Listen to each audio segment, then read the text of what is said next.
20 सीटों पर मतदान होगा।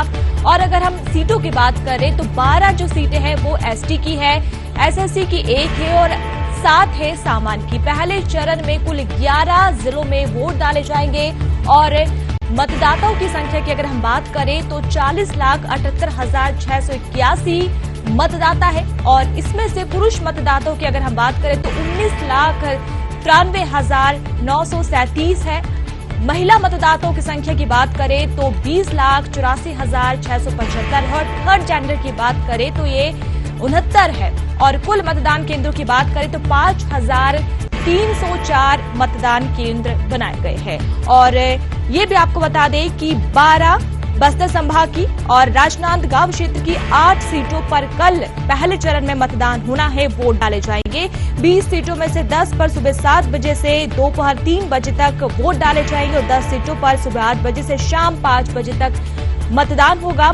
मतदान दल भी रवाना कर दिए गए। तो ये पहला चरण है जहां कल वोटिंग होगी, मतदान होगा और जो प्रत्याशी है उनकी किस्मत कल ईवीएम में लॉक हो जाएगी और फैसला होगा 3 दिसंबर को। जी हां, 3 दिसंबर को नतीजे आएंगे और किसको चुना है मतदाताओं ने, जनता ने क्या फैसला किया है, उसके नतीजे 3 दिसंबर को हमारे सामने आएंगे।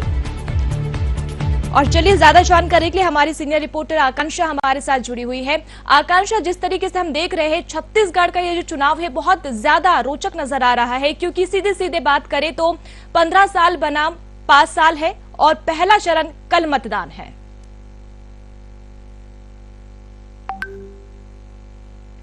हो चुकी है और शुरुआत के मध्य कल सबसे फर्स्ट यानी कि पहले चरण का जो मतदान है 7 नवंबर को होना है, जिसके लिए जो व्यापक तैयारियां होती है नेहा, वो तैयारियां निर्वाचन आयोग और इसके अलावा सुरक्षा के मद्देनजर की जा चुकी है। चूंकि संवेदनशील इलाके हैं, बस्तर जो कि नक्सल प्रभावित एरिया है, ऐसे में उन क्षेत्रों में प्रथम चरण में मतदान हो रहा है तो जाहिर सी बात है सुरक्षा के पुख्ता इंतजाम के साथ ही ये चुनाव जो है संचालित होगा। बेहतर तरीके से पोलिंग बूथ में मतदान किया जा सके, इसकी तैयारियां छत्तीसगढ़ में की है निर्वाचन आयोग की ओर से। कुल 5,304 मतदान केंद्र 20 विधानसभा सीटों के लिए बनाए गए हैं, जिसमें कुछ ऐसे मतदान केंद्र भी है जहां पे संवेदनशील जिसे मतदान केंद्र घोषित किया गया है। तो उन मतदान केंद्रों में 3 लेयर की जो सुरक्षा व्यवस्था है वो विशेष तौर पर की गई है। इसके अलावा डीआरजी, छत्तीसगढ़ पुलिस और केंद्रीय बल जो कि सुरक्षा की कमान संभालते हुए इन सभी 20 विधानसभा क्षेत्रों में नजर आएंगे। मैंने पहले ही बताया कि 3 लेयर की सुरक्षा व्यवस्था यहाँ पे की जाएगी। इतना ही नहीं, 10 विधानसभा क्षेत्र ऐसे हैं जहाँ पे सुबह 7 बजे से दोपहर 3 बजे तक मतदान किया जाएगा 20 सीटों में, और वहीं 20 सीटों में 10 ऐसे क्षेत्र हैं जिसमें सुबह 8 बजे से मतदान की जो प्रक्रिया है वो शुरू होगी।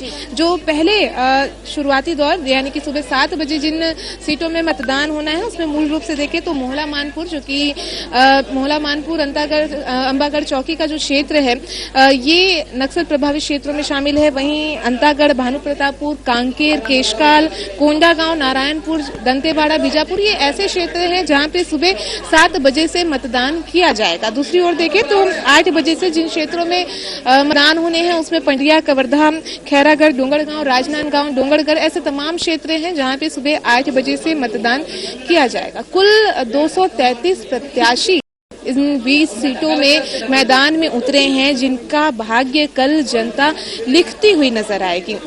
और इन आंकड़ों पर भी अगर हम नजर डालें तो लगभग इन 233 लोगों में 73 ऐसे भी प्रत्याशी हैं जो निर्दलीय तौर पर अपनी भागीदारी इस महापर्व में निभाते हुए नजर आ रहे हैं। कुल मिलाकर के देखें तो बड़ी संख्या में इस बार प्रत्याशी, और मुख्य रूप से देखें तो इसमें वो चेहरे भी हैं नेहा जिनका राजनीति से काफी पुराना संबंध है। पूर्व मुख्यमंत्री डॉक्टर रमन सिंह, उनकी जो साख है वो इस वक्त दांव पे लगी हुई है। चूंकि राजनांदगांव क्षेत्र में मतदान होना है, वर्तमान में मंत्री हैं सरकार के, वे भी इस प्रथम चरण में उनके भी क्षेत्र में मतदान होना है, चाहे मंत्री मोहम्मद अकबर का हम जिक्र कर लें। इसके अलावा प्रदेश अध्यक्ष, कांग्रेस के प्रदेश अध्यक्ष दीपक बैज, उनके भी क्षेत्र में मतदान है।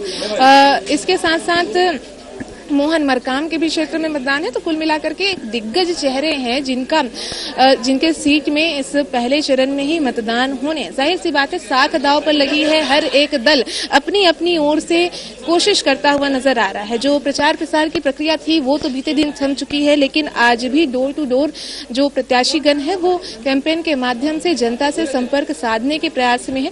सीधे तौर पर कहें तो अपने पक्ष में, अपने पाले में लाने की कोशिश है। बहरहाल छत्तीसगढ़ की जनता है, जनता जनार्दन है कि किसका भाग्य छत्तीसगढ़ में सुनहरे अक्षर में, यानी कि इस बार 2023 का जो सत्ता का सिरमौर है किसके सर पे जाएगा, ये जनता तय करेगी। और वो तय करने की जो तिथि है 7 नवंबर की तैयारी इस वक्त छत्तीसगढ़ में की जा चुकी है। निर्वाचन आयोग के साथ साथ जो प्रशासनिक अमला है छत्तीसगढ़ का, वो पूर्ण रूप से छत्तीसगढ़ में इस वक्त मौजूद मुस्तैद नजर आ रहा है। जी नेहा, आपने कहा कि साख दांव पर लगी है और तमाम जो दिग्गज है पहले चरण में वो सामने हैं। एक और हम देखें तो राजनांदगांव से पूर्व मुख्यमंत्री है और दूसरी ओर कांग्रेस के दिग्गज नेता सामने बैठे हुए हैं। और आकांक्षा, जिस तरीके से आपने भी बताया और हम भी देख रहे हैं कि 223 उम्मीदवार चुनावी मैदान में है और वहीं उनके सामने निर्दलीय उम्मीदवार 73, ये आंकड़ा भी कम नहीं है। तो क्या यहाँ पर कुछ गणित बिगड़ रहा नजर आ रहा है? क्या कुछ गणित यहाँ पर निर्दलीय जो चुनावी मैदान में है अदर पार्टी से वो बिगाड़ सकते हैं?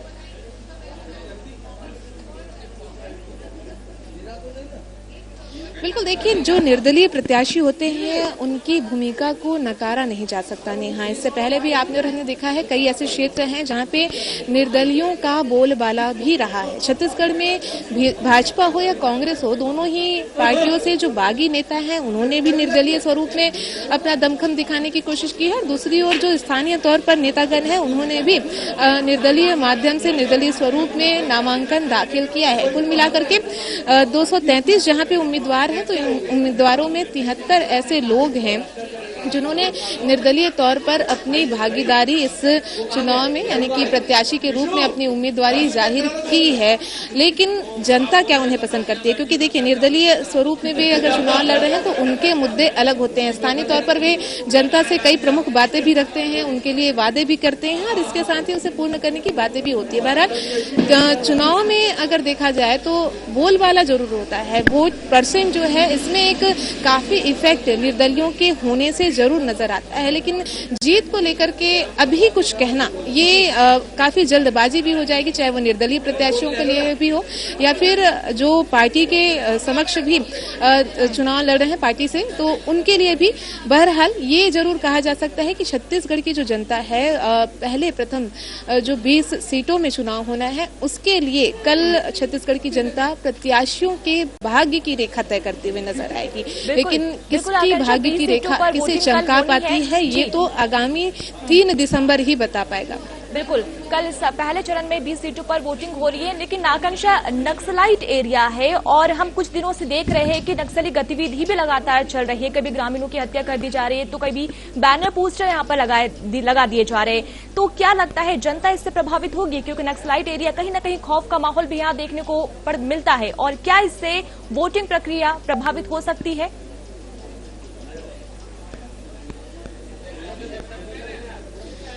बिल्कुल गौर करिएगा नेहा, पिछले चुनावों के आंकड़ों को भी आपने देखा होगा। जब नक्सल प्रभावित क्षेत्रों में मतदान डाले जाते हैं, परसेंटेज काफी बढ़ चढ़ करके उस क्षेत्र से आता है, तस्वीरें काफी सुखद होती है। बावजूद इसके तैयारियां जरूर निर्वाचन आयोग की रहती है, सुरक्षा बलों की भी रहती है, और जैसा कि मैंने जिक्र किया कि बेहतर तरीके से मतदान हो सके इसकी कोशिश छत्तीसगढ़ प्रशासन की ओर से भी की जा रही है। इतना ही नहीं, निर्वाचन की ओर से भी की जा रही है। जो प्रशासनिक अमला है वो बड़ी संख्या में मुस्तैद यहाँ पे नजर आएगा, जिसमें पहले ही मैंने जिक्र किया कि ऐसे केंद्र जो अति संवेदनशील में आते हैं उन केंद्रों में ट्रिपल लेयर की सुरक्षा व्यवस्था लगाई गई है। इतना ही नहीं, इसमें केंद्रीय जो अर्धसैनिक बल हैं, डीआरजी हैं, इसके अलावा एसटीएफ है, कोबरा बटालियन है, बस्तर जो फाइटर्स हैं, ऐसी स्पेशल जो फोर्सेस हैं वो विशेष तौर पर चाक चौबंद व्यवस्था उनके निगरानी में होगी। मतदान केंद्रों में किसी भी प्रकार से अनहोनी ना हो, नक्सल इलाके में किसी प्रकार की अप्रिय घटना ना हो, इसके मद्देनजर ये सुरक्षा की व्यवस्थाएं की गई है। वहीं जो सीमावर्ती सीमावर्ती क्षेत्र है, यहाँ पे आसपास के जो छत्तीसगढ़ के पड़ोसी राज्य हैं, चाहे हम तेलंगाना की बात करें, आंध्र प्रदेश की बात करें, महाराष्ट्र, उड़ीसा की बात करें, तो ऐसे तमाम राज्यों की जो फोर्स है वो सीमा में विशेष तौर पर सुरक्षा देती हुई नजर आएगी।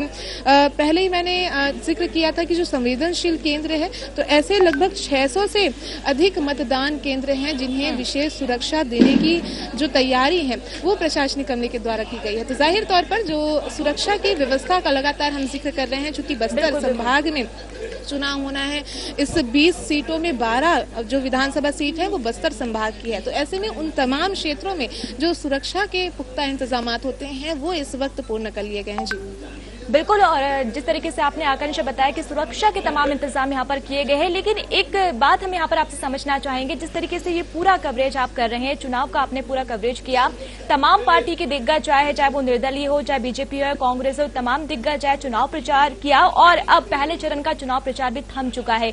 लेकिन जिस तरीके का रुख यहाँ पर छत्तीसगढ़ में देखने को मिल रहा है, क्या उससे हम कह सकते हैं, क्या जनता की यहाँ मानसिकता है? हालांकि ठीक है, जब मतगणना होगी ईवीएम में सबका भविष्य कैद हो जाएगा, लेकिन फिर भी अगर इसे हम समझने की कोशिश करें यहाँ पर, तो क्या लगता है?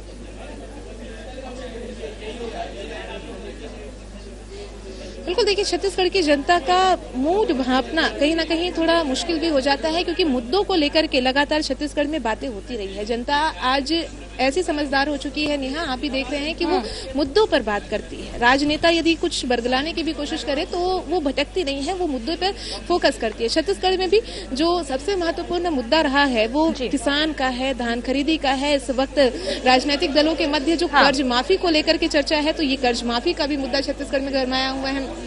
रोजगार है, इसके अलावा धर्म से भी जुड़े जो मसले होते हैं वो भी छत्तीसगढ़ के प्रमुख मुद्दों में शुमार है। शिक्षा का मसला, स्वास्थ्य का मसला, तो इन मुद्दों पर छत्तीसगढ़ में वोटिंग होती है और इस बार के चुनाव में भी यही तमाम मसले जो कि बढ़ चढ़ करके सामने आ रहे हैं। चाहे राजनीतिक दलों के घोषणा पत्र को भी हम देख ले, दोनों ही दलों की ओर से किसान, धान, महिला, रोजगार, बच्चों के भविष्य को संवारने जैसे तमाम घोषणाएं किए गए हैं। तो इन घोषणाओं पर, इन वादों पर और इन प्रमुख मुद्दों पर छत्तीसगढ़ की जनता मतदान करेगी। हालांकि किसका घोषणा पत्र बेहतर होता है, क्योंकि कांग्रेस की ओर से भरोसा का घोषणा पत्र रखा गया है, भाजपा की ओर से गारंटी, मोदी की गारंटी दी गई है। तो गारंटी जीतती है या भरोसा कायम रहता है, ये वक्त बताएगा। लेकिन जनता जनार्दन किन मुद्दों को लेकर के कौन से राजनीतिक दल या किस नेता को चुनती है, इसका फैसला 3 दिसंबर को होगा। भरोसा जीतता है, गारंटी जीतती है, ये तो खैर पता चल ही जाएगा 1 महीने के बाद। लेकिन जिस तरीके से जिक्र हमने यहाँ पर किसानों का किया,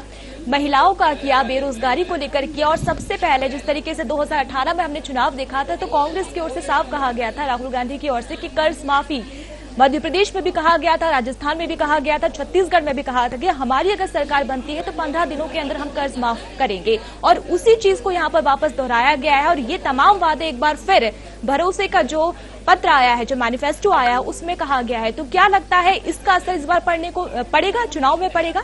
18 में पड़ा था, कर्ज माफी को लेकर कई किसान नाराज भी नजर आ रहे हैं।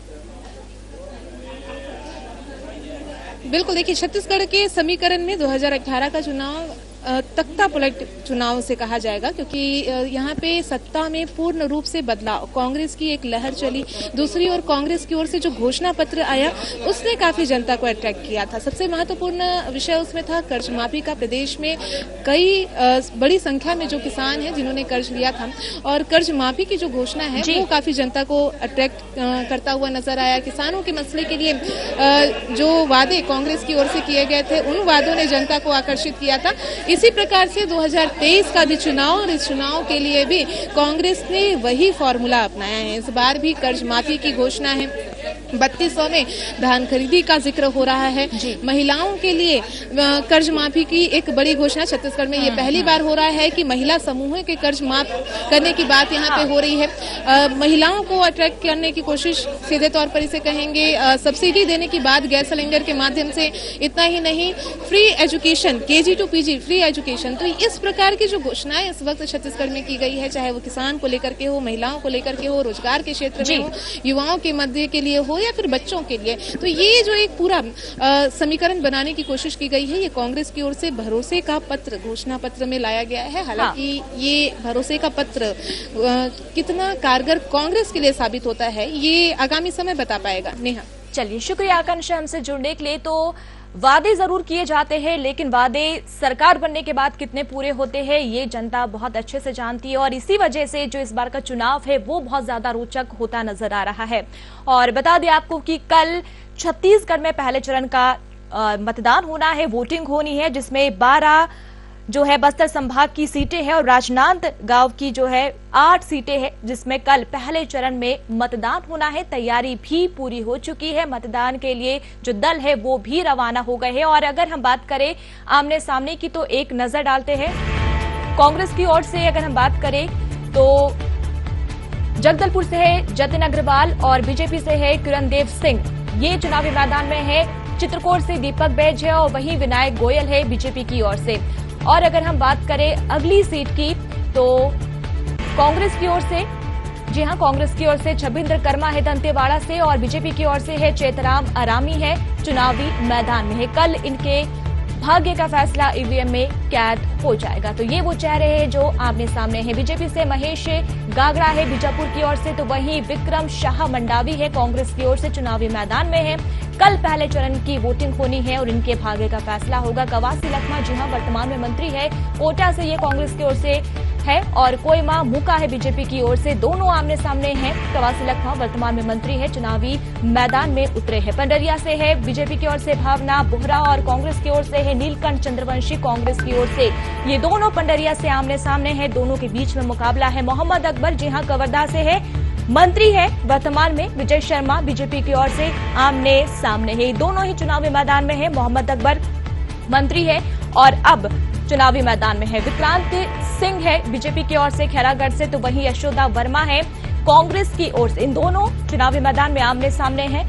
और हर्षिता स्वामी बघेल, जी हां, डोंगरगढ़ से ये कांग्रेस की ओर से है, तो वहीं विनोद खांडेकर बीजेपी की ओर से आमने सामने है चुनावी रण में। कल इनके भाग्य का फैसला भी होगा और जो नतीजा होगा वो ईवीएम में कैद हो जाएगा। गिरीश देवांगन है राजनांदगांव से, तो वहीं उनके सामने पूर्व मुख्यमंत्री रमन सिंह बीजेपी की ओर से, दिग्गज नेता पूर्व मुख्यमंत्री आमने सामने है। भरतलाल वर्मा डोंगरगांव से बीजेपी की ओर से, तो वहीं दलेश्वर साहू कांग्रेस की ओर से आमने सामने है। दोनों के बीच में भी कांटे की टक्कर है। भोलाराम साहू खुज्जी से, तो उनके सामने है गीता घासी साहू बीजेपी की ओर से। ये दोनों ही आमने सामने है। कांग्रेस से भोलाराम साहू है खुज्जी से, तो वहीं गीता है बीजेपी से। इंद्र शाह मंडावी है कांग्रेस से, तो बीजेपी से है संजीव शाह मोहला मानपुर से। दोनों ही आमने